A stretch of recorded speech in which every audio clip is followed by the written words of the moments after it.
dynamic workforce, and a low-cost market. Vietnam has all the key ingredients to become Asia's next technology powerhouse. So why aren't more investors coming here? Find out with me, Karishma Vaswani, in Ho Chi Minh City on BBC World News.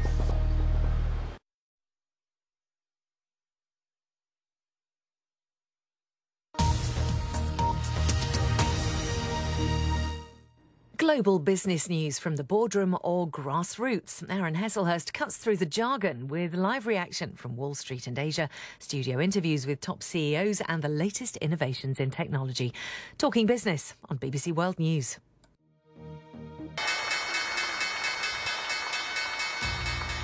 That is about ringing on Wall Street. It means that US markets are open. We are live across the globe. It's time for the money news that matters. I'm Ben Thompson. This is Talking Business. So let's take a look at those headlines. Our top story, Bitcoin soars into the stratosphere. Is it a growing bubble or the next big thing? The cryptocurrency is up 20% in the last few days. So is it really the future of business? And should Wall Street be a part of it? We're going to hear from one expert who says that the currency isn't even close to reaching its peak. Also in the programme, Time for Change. The magazine that's behind Person of the Year has a powerful new owner, but does it fit into their media empire? We'll also have the latest from the global markets. This is how they're looking. We'll explain why. And we'll talk about a business that has been fermenting, that is now ripe for success. Kombucha is apparently about to take the world by storm. But is it really worth shelling out for, or just another clean living fad? All of that still to come on this edition of Talking Business.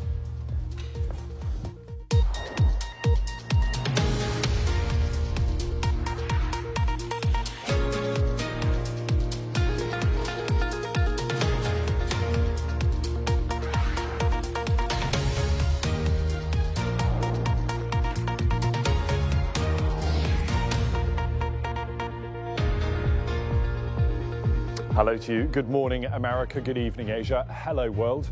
The virtual currency Bitcoin is closing in on a value of $10,000 per coin after a massive surge in value in recent days. Well, the cryptocurrency is hovering at, well, around $9,700 each. That's after gaining a staggering 20% since Friday. Yes, just Friday.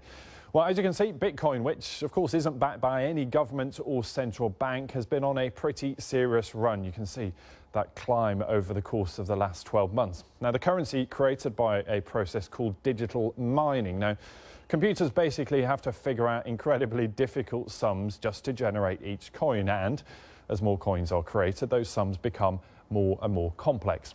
It does have many fans, but critics have warned of a bubble. At a recent conference, JP Morgan Chase's chief executive described Bitcoin as a fraud. So, is it? Let's get rid of the cube and let's speak to my next guest. Michael Parsons is with me. He's a Bitcoin ecosystem consultant. It's a great title, Michael. You advise banks and governments on all of this. So, I suppose first things first, why have we seen such a big rise? Because, I mean, those figures are staggering, up 20% since Friday. Why? I think, well, Bitcoin was first brought into the world at the end of 2008 by an anonymous person called Satoshi Nakamoto, and it began very, very gradually in rising. At that time, when I first got involved in Bitcoin, it was about £5 or $8 a Bitcoin. And not many people knew about it. What's happened in the last 2 years is two things. First of all, the technology behind it, blockchain, has become more well known. And secondly, more and more people are becoming aware of Bitcoin and its use cases. And you've now got plenty of institutions taking an interest in it, like the Chicago Mercantile Exchange and other exchanges around the world as well, and banks also. You're in a great position to have seen this in a bit of context, as you touched on. You've been doing this for a long while now. And when you see figures like a 20% rise in 3 days. Everyone says that's a bubble. Is it a bubble? I think Bitcoin is a unique asset. It's the first time that money has been made digital as opposed to digitized, meaning you can transfer electronic money without going through any bank or intermediary. It's the first time you can do that. The only other money you can transfer without a bank is physical cash. So it is a unique asset. But that being said, Bitcoin is extremely volatile. It's also ultra high risk and ultra high reward for any people that want to invest into it. Why such big swings in both directions? Because, as we said, we've seen a big rise over the last few days, but we've also seen big falls, haven't we? Well, you've got situations like Russia banning Bitcoin, then unbanning Bitcoin, China banning the exchanges, not banning it. Recently, a few months ago, you've got Japan, who have now approved Bitcoin as an asset, and it's been regulated in Japan. So the thing is, you've got governments up and down. They don't know how to deal with it as a new asset, and it is a threat to the existing system in some ways, but it's also a benefit, because if all banks were to move on to a blockchain, we wouldn't have the hacking that you've seen recently on bank accounts, and etc., etc. OK, so I've got to ask, how high can it go? I think at the moment, no one had expected Bitcoin to rise to nearly $10,000, or at least until before the end of next year. I think Bitcoin could rise a lot further. Some people say it could be $100,000. Some people could say in 10 years it could be $1 million. And the reason for that is quite simple, because Bitcoin has got a fixed supply of 21 million at any one time, of which 17 million have been released.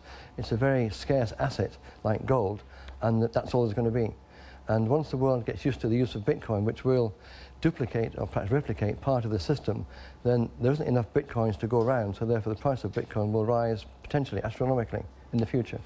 Yeah, fascinating. But who knows? Yeah, I was going to say, who knows? That's the big issue, isn't it? We'll probably speak again about this. Really good to speak to you. Michael Parsons there, Bitcoin Ecosystems Consultant. Thank you very much. Thank you. Thank you. So from some very new tech, let's talk about something a bit more traditional. It's just been announced that US magazine publisher Time Inc. will be bought by rival media company Meredith Corporation. It's going to pay $2.8 billion for it. The deal is backed by the billionaire brothers Charles and David Koch, who are, well, they're known for supporting economically conservative causes. So let's talk about this. The BBC's media editor Amal Rajan's with me. Amal, good to see you. Good to see you, Ben. Look, this is interesting, isn't it? Because on one hand, you've got this magazine, everyone will know it from newsstands around the world, and the Koch brothers want a part of it. Why? Why do they want this? Well, there's two reasons traditionally that people invest in media. One is because they think they're going to get a financial return, and the other is because they seek political influence. Yep. Now, on the first of those, the magazine industry is in a terrible state. What's happened, as we've often talked about on this show, is there's this huge transformation where eyeballs for readers are migrating online. And not only that, but the advertisers are following them online. So the circulation revenues of magazines are falling sharply, and the advertising is also falling away. So magazines are in big, big trouble. And there are possibly millions of young readers out there for whom the very idea of a magazine is weird. You know, this thing that you've got to open that sort of lands on your doormat. You've got to go out and buy it. You've got to go out and buy it from a shop, a real shop, and you've got a front cover. And so there's a generation growing up who are consuming magazine content, but online. So this is a hugely structurally challenged sector, and when you get a challenged and oversupplied sector going through this sort of technological upheaval, you get consolidation, and that's what's going on. These are two very unlikely bedfellows. The Meredith Corporation, which is rural America, you know, magazines about family and garden life, versus Time, which is Manhattan and business and glamour.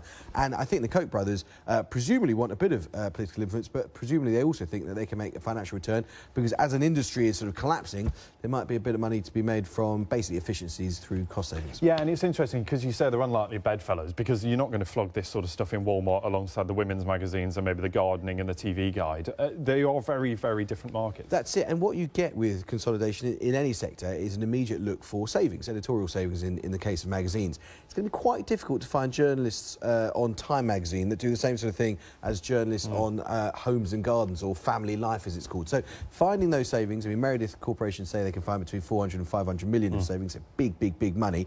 Finding those savings is going to be very hard. But what I think this is also about is the search for scale. Across the whole of the media industry, there's this desperate clambering effort by various people. They're like sort of wounded beasts that fall on the floor and are grabbing everyone else as they go down to try and sort of, you know, huddle for warmth. Yeah. And what Meredith are trying to do is get the scale to get a massive circulations that they can cross-sell advertising against. And that, I think, is why this might be a smart play. But if you'd have said 10 years ago, Ben, that the owner of a Midwestern title which speaks to rural America was going to buy Time magazine, started 94 years ago by Henry Luce, which was all about modern urban America, I'd have said you're completely mad. And now it's transpired. A quick word, because we're talking about Time, that's the one that most people will know. They own other brands, don't they? I mean, do we expect some of those could be sold off?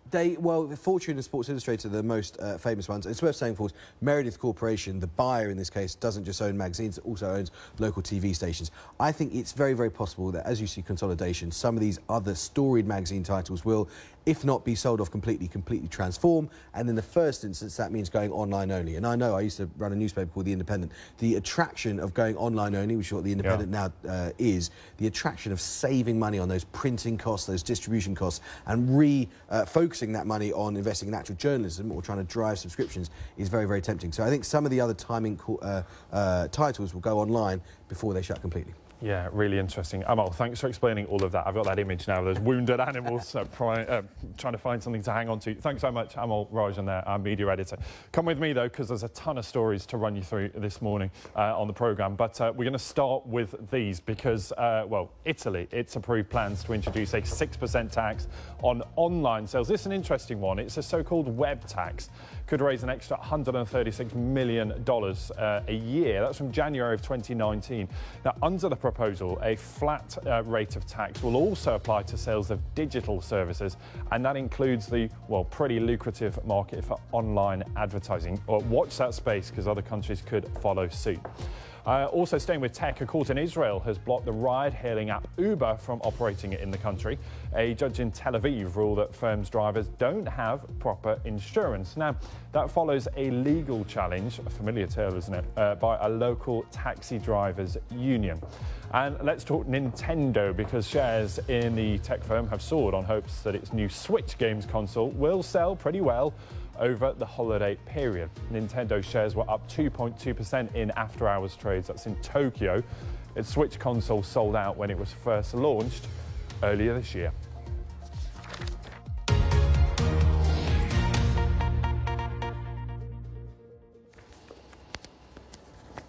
Now, let me show you what European markets are doing at this point in the programme. The FTSE 100, well, frankly, well, that tells you all you need to know, doesn't it? Not moving a huge amount. We did see some gains on European markets a little earlier, and that was on hopes that in Germany, if I can show you the DAX, hopes that Angela Merkel, Chancellor there, may be able to form a government. You'll know there was all that sort of controversy and that concern when those talks broke down last week. Let me show you what's happening, or happened certainly overnight, in Tokyo. That's what the Nikkei did. And there's a bit of profit taking there, but they've been keeping a very close eye on events in Europe too. Nintendo shares, as we said, not managing to boost the Nikkei, ending down 0.25%. And a quick look at what Brent is doing at this point in the day, and you see 60, just shy of $64 a barrel. That's down on what it has been over the past couple of weeks. We've seen it go as high as $65 a barrel. So let's talk about Cyber Monday, because it's well underway. You'll know Black Friday coming traditionally after the Thanksgiving holiday. Well, today is Cyber Monday. Online retailers hoping, of course, to get us spending on online deals in the run-up to the Christmas holidays. Well, we know Black Friday racked up online sales of 7.9 billion. Yes, billion. That was in the US alone last week. So let's speak to Samira, who joins us from the New York Stock Exchange. She's got the latest. Samira, we talk about these numbers like they're nothing, but that's a lot of money. If you can get that passerby out of your shop. It's a lot of money, and of course the retailers really are banking on this, aren't they, just to make sure that they can turn a profit before Christmas. Absolutely, and what people are expecting is that people are going to spend $6.6 billion on Cyber Monday, and that is a 15% increase from the year before. That is just a massive amount of money. But Ben, I got to tell you, it's pretty understandable considering the kinds of crowds that we saw out on Friday. Now, I was out and about on Black Friday, and it was fine to be there as a journalist, but I certainly wouldn't have wanted to be out there as a shopper. That's absolutely for sure. The crowds were out, and that's how you have such staggering numbers for just one day of shopping. Now, remember, these years are a bit different than we've seen in years past, in that we're seeing that there are these deals that are coming up over and over and over that are continuing throughout the entire holiday period. And so you'll have these spikes in deals on days like Black Friday and Cyber Monday, but there's still a lot of sales happening right up until Christmas. Yeah, absolutely, Samira. It does feel like being in a Black Friday sale down at the New York Stock Exchange sometimes, doesn't it? Samira, thank you. Samira doing her best for us down there at the New York Stock Exchange. We've all been there. It's pretty tough. Now, let's take a look at what's trending online in the business world. And the Washington Post today reporting that, as you heard from Samira, Black Friday was a big day, but they say it was a big day for gun sales in the United States. A record number of background checks, even, were being requested as a result of those sales. The Guardian in the UK says that Iberian ham not guns, ham has become the latest sought-after luxury from the West in China. But, as is often the case when this happens, demand is now outstripping supply. And as we near December, here's a cheery story from the Huffington Post. A man in New Jersey spent this Black Friday paying for purchases that people had ordered at his local Toys R Us branch. He also bought toys for a local charity. I love that story. Well done to him, whoever he is. Now, speaking of things to do before Black Friday, before Christmas, you might be drinking some of this at Christmas, because we're talking about whether a firm that is thirsty for success. Fermented drinks are apparently the next big thing. This lady is here to tell us what they are and why they could become a multi-billion-dollar industry. I'll also be trying a few, so stay tuned for that. We'll find out about all of that after the break. See you soon.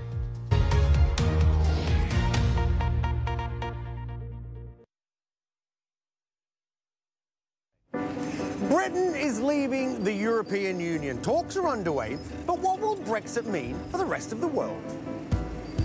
In Asia, companies that have invested in the UK are wondering whether they have to rethink their strategy and move their money and their factories elsewhere. Who will benefit? Europe's governments are lobbying hard to win their business. African exporters also sense an opportunity as the UK tours the world looking for new trading partners. President Trump has already said he'd strike a quick deal with Britain, but hasn't said what he wants in return. India sees more advantage in taking its time. A good agreement on trade, it says, is better than a rushed one. But does it risk on missing out? Brexit will bring change around the world, but here in the UK, the debate goes on. Will leaving the EU prove a smart business move? Business on the BBC. Make the connection.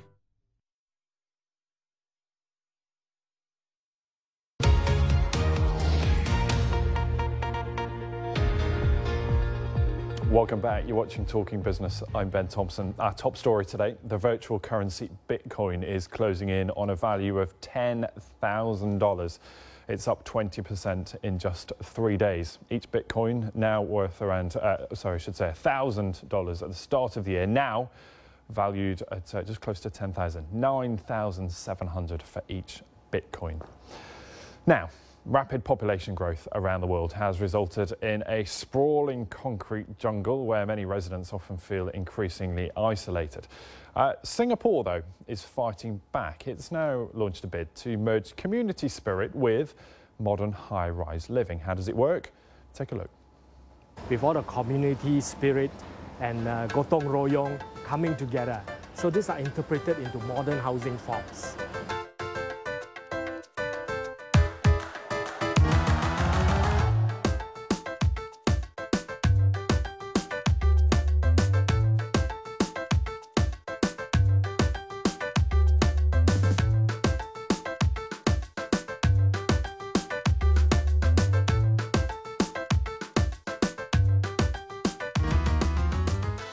Because it's a sky-rise, new urban housing typologies, we bring the horizontal scale into a vertical scale. And in that, we inject sky gardens, sky terraces. These are spaces where people at the higher floors can also come together to bond.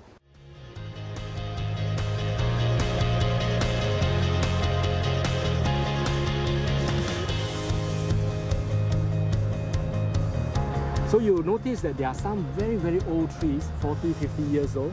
They are still standing tall and they are kept in their original location as part and parcel of the ecological design. Interesting plans there in Singapore. Worth seeing whether those are replicated around the world and whether you do actually want to talk to your neighbours. I suppose that's the whole point. Anyway, kombucha. It's a mildly fizzy, slightly sour fermented drink. Yeah, it sounds like you wouldn't want to drink it, but apparently it's going to become a multi-billion-dollar business. Even PepsiCo has been getting in on the action with a recent purchase. So why is it becoming so popular, and do its many health claims really stack up? Well, Louise Avery is behind one of them, and this is your brand, isn't it? LA Yes, Brewery. Nice LA to see you. And you brought some in, so we're going to try some in a second, but I suppose first of all, what is it? What are you going to make me drink? Okay, so kombucha is basically tea and sugar fermented with a culture, and that produces this sour, fizzy, probiotic drink. We call it probiotics, friendly bacteria, and it's widely consumed for its health benefits. It originated in China. So tell me about those health benefits, because it's been marketed on that basis, isn't it? It's not full of sugar, and it's, you know, a soft drink that you might feel is okay to drink, but why? Yeah, so the health benefits are potentially because it's a non-pasteurized drink. So a lot of soft drinks you get in the market today, like Coca-Cola, are heavily processed, lots of sugar. This is purely natural. It has a low pH, which means it doesn't need any additives. And the fermentation process yields these incredibly beneficial acids and good bacteria, and the result is this sour fizzy drink. But the specific health benefits that people talk about are involved with gut health. We say the gut is, you know, connected to the brain, and we have to protect our immune system. But actually, in our business, we have found that we've worked on it a lot. I've worked on it, and it's actually really delicious. It has a complex taste profile, and I see it as the most amazing alcohol alternative. Okay, so you're selling it to me. So let's try one. I am. All right, Let's so do it. one there so for that's you. ginger. Yeah. Okay, so what am I tasting? What am I looking out for? Well, you're going to get a lovely bouquet of ginger. So the smell is often quite different from the taste, but that's a slightly fermented. I didn't expect that smell. Okay, I'm going to try it. Let's go for this. Yeah. I mean, I actually fell in love with it. So I get the slightly fizzy thing. Yeah, I get that. That smell is pretty pungent, isn't it? Yeah, in a very good way. Yeah, I'll try the others. I'll see how we go. Yeah. So tell me why now? Because these, as you said, originated in China. And they very big originated in Asia. in China, a household ferment like vinegar. In the last 100 years, it's spread across the world, and specifically in the last 20 years, it's very in vogue in America, especially in LA. Hence our name. I mean, LA actually stands for Louise Avery, my initials. But so it's nothing to do with the United States? It's nothing to do with it, but it does kind of play around with the healthy lifestyle in Suffolk. It's a bit of a joke. And a quick word on, I mentioned in the introduction, PepsiCo buying into a brand of it as well. So you've got this huge, gigantic corporation coming into your market. Good news or bad news? I think it's amazing news, because at the moment around 1 in 100 people seem to know what kombucha actually is. That's lemongrass flavour. So in terms of publicity... Oh, I like this one. Okay, sorry, carry on. It's very floral. In terms of recognition and letting people know what it is education-wise, it's amazing. In terms of, you know, competition, you know, it's such a different thing if they do a kombucha, as is very much a microbrewery craft brew drink, and we employ local people and use incredible ingredients. So the more the merrier, as far as I'm concerned. Louise, really good to see you. Thanks for explaining all of that. We'll finish those drinks. Let me show you what US markets are doing, because Wall Street's main index is pretty flat at the start of the session. Opening declines in, well, some semiconductor producers outweighing gains for retail giants on what is Cyber Monday. Thanks for your company today. We'll see you very soon. Bye-bye.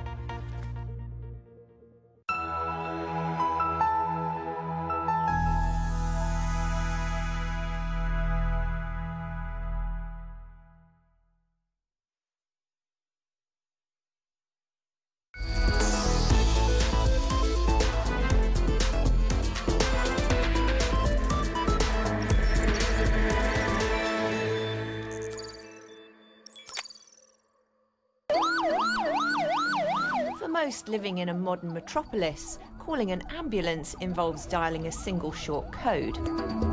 But in a city of more than 6 million people, Nairobi has no functioning central emergency number. With 5 public hospitals and dozens of private hospitals and clinics all operating independently, you have to know who to call if you need an ambulance here, and hope there's someone on duty to pick up. Caitlin and Maria run a startup in Nairobi, hoping to address this problem. You just take for granted that 911 exists, and we did as well. Like, both of us had lived here for years and had never even considered it. And we'd worked in health, and I had never even thought, what would I do in an emergency? Flair's aim is to connect emergency response vehicles on an Uber-style platform that can route calls to the operator that can get there quickest. So when the call comes in, I get to know the patient location. I click on the location, get an ETA of all the vehicles that are within my ranger. I can select at our ambulance service, which is 6 minutes away. Now I select on the ambulance service, the ambulance that I'm going to dispatch. Right. It gives me the contact number and their current location and the estimated time. And also it gives me the direct route for them. Sorry. Leah, Emergency. A busy city hospital, we left Patrick to his work and headed out onto the streets to see firsthand the traffic problems that make this kind of operator routing a lifesaver. This was especially important when violence broke out during the October elections.